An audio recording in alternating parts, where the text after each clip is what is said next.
ինչ ասել է Աստծուն ճանաչել։ Ինչ եք հասկանում Աստծուն ճանաչել։ Ոնց եք դուք Աստծուն ճանաչում։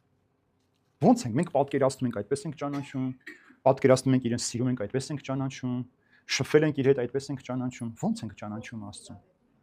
Ուրեմն Աստված ճանաչողություն նշանակում է կատարել Աստծո կամքը։ Երբ որ դու Աստծո կամքը չես կատարում, իրեն չես ճանաչում։ Երբ որ դու Քրիստոսանման կյանք չունես, դու Աստծուն չես ճանաչում։ Այն ովքեր ասում են մենք Աստծուն ճանաչում ենք, Աստծուն տեսել ենք, փառքը շատ Տեր Աստված, սա Աստված ճանաչողություն չէ։ Տեսեք Հիսուսի աղոթքը. Հայր, եթե կարող ես այս բաժակը ինձանից հեռացրու, բայց թող քո կամքը լինի։ Տեսեք, սա է ճշմարիտ։ Եթե կամենում ես հեռացրու, բայց թող կամ եթե պետք է որ ես մեռնեմ, կմեռնեմ։ Եթե պետք է որ Տեր Շավաշը տառապի, ուրեմն ինքը պիտի տառապի։ Եթե պետք է որ ես հիվանդ լինեմ, ես պիտի հիվանդ լինեմ, որտեղ սա է Տիրոջ կամքը, որտեղ սրա մեջ օրհնություն կա։ Պողոս Արաքյալի խոսքը հիշենք, ասում է մարմնիս մեջ փուշ կար, 3 անգամ ծակում էր փիս, 3 անգամ ասում է աղոթեցի, բայց Տերն ասաց չեմ հանելու, որ դու առաքյալ ես, այդ շնորհը քեզ բավական է։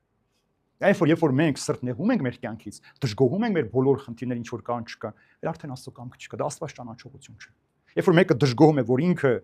լավ ընտանիք ունի, այսինչ տունը հոգնել եմ, այդ դու չես ճանաչում Աստծուն։ Վերջացավ, այդտեղ վերջացավ քո Աստված ճանաչողությունը։ Ուրեմն Աստված ճանաչողությունը սա է մեզ համար սիրուներ, եւ իր գործերով մարդը նաև պետք է ցույց տա, որ ապրում է այդպես, եթե չէ, դու սուտ կլինես։ Եվ տեսեք ինչ է ասում Հովհաննես Առաքյալ իր ընտանեկան առաջին նամակում.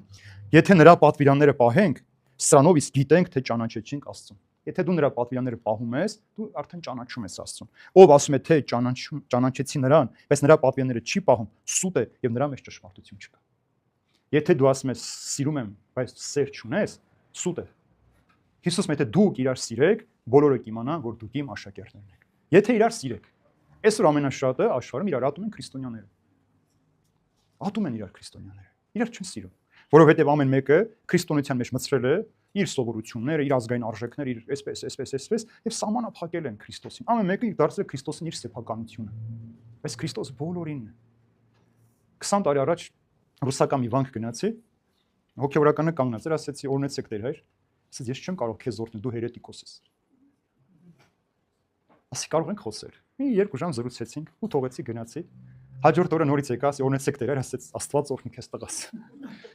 Ասում եմ Տեր հայր, ինչ փոխվեց երեկո այսօր քո մեջ։ Ասենք երեք ես քրիստոնյա էի, դու ինձ ասում ես հերետիկոս եմ։ Ես կարևոր չի ես ով եմ։ Ասում ես քեզանից օրհնություն եմ խնդրում։ Դու իրավունք չունես ինձ զրկել այդ օրհնությունից։ Ով որ ես լինեմ։ Ես քեզանից օրհնություն եմ խնդրում։ Այնց օրը մի հնդիկ տղայք ասում է ինձ կօրհնեք, ասում եմ հայ չեմ օրհնում։ Քրիստոնյա չէր։ Մարդ եթե մոտեցել է քեզ օրհնության կարիք ունի, պիտի օրհնես։